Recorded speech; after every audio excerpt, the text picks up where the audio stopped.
স্বামী খুনের ন্যায্য বিচার চেয়ে রাজ্যের উচ্চ আদালতে মা মেয়ে।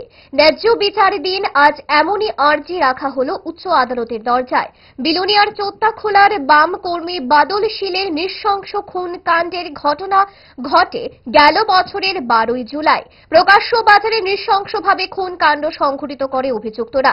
এই খুন কাণ্ডে তদন্তে নেমে পিয়ারবাড়ি থানার পুলিশ কয়েকজন অভিযুক্তকে গ্রেফতার করলেও গত কয়েকদিন আগে জেল হাজত থেকে জামিনে মুক্ত হয় প্রায় সকল অভিযুক্তই।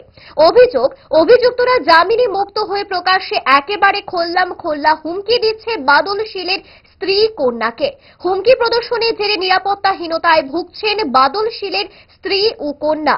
পুলিশে আস্থা হারিয়ে স্বামীর খুন কাণ্ডে যুক্ত অভিযুক্তদের কঠোর শাস্তির আর্জি নিয়ে অবশেষে রাজ্যের উচ্চ আদালতের দরজায় কড়া নাড়তে হলো আতঙ্কিত মা মেয়েকে। কেন উচ্চ আদালতে? কোথায় কতটা আতঙ্কের মুখে তারা? কি জানালেন মা ও মেয়ে? শোনাবো। সঠিক একটা বিচারের আশায় আজকে আদালতে আসা। আজকে 1 বছর হয়ে গেল সঠিক বিচার পাচ্ছি না। সঠিকভাবে একটা বিচার হয়। নৃশংসভাবে আমার স্বামীকে হত্যা করা হয়েছে ওপেন বাজারের উপরে। আর যারা আসামি ওপেন ঘুরছে, আমাদের এখন ওরা জামিনে বের হয়েছে, এখন থ্রেট দিচ্ছে আসার সঙ্গে সঙ্গে। মানে 3-4 দিন হলো ওরা এসছে, শুক্রবারে এসছে, আসার সাথে সাথে ওরা আমাদের থ্রেট দিচ্ছে নানানভাবে। কোথায় আপনার বাড়ি? চোত্তাখোলাতে। তো আপনার পুলিশের উপরে কি আশা ছিল? ওদের উপরে কোনো একদিন বিশ্বাস ছিল, এখন তো ওরা ওপেনে আমাদের থ্রেট দিচ্ছে। পুলিশের যদি সহযোগিতা থাকতো ওরা এভাবে খুল্লমখুল্লা ঘুরতেও না, আমাদের এভাবে থ্রেট দিতে পারতো না ওরা। কারা কারা দিয়েছে নামগুলো জানেন? টিঙ্কু পোদ্দার, মনোরঞ্জন ত্রিপুরা, প্রতীক নম,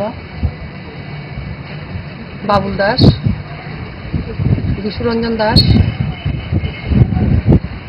অমল দাস, যজ্ঞেশ্বর দাস, আরেকজন মিঠুন দেবনাথ, আজও অধরা। আমরা পুলিশের কাছে বারবার ডেপুটেশন দেওয়া সত্ত্বেও মানে ওই ছেলেটাকে অ্যারেস্ট করা হয়নি। সেই জন্যই আজকে উচ্চ আদালতে দ্বারস্থ হয়েছি আমরা প্রকৃত বিচারের আশা। বাবা মারা গেছে যে প্রায় 1 বছর হয়েছে, তো এই জন্যই বাবার বিচার পাচ্ছি না। বিচারের আশায় আজকে হাইকোর্টে আসা আমাদের। কবে ঘটনা হয়েছিল? এই তো 12 জুলাই 2024 তারিখে বাবাকে নৃশংসভাবে চোত্তাখোলা বাজারে মারা হয়। 13 তারিখে বাবা চিকিৎসারত অবস্থায় জিবি হসপিটালে মারা যায়। কোথায় মামলা হয়েছিল? চোত্তাখোলা পিয়ারবাড়ি থানাতে। এই মামলায় কতজনকে অ্যারেস্ট করেছে? এই মামলায় 7 জনকে অ্যারেস্ট করা হয়েছে।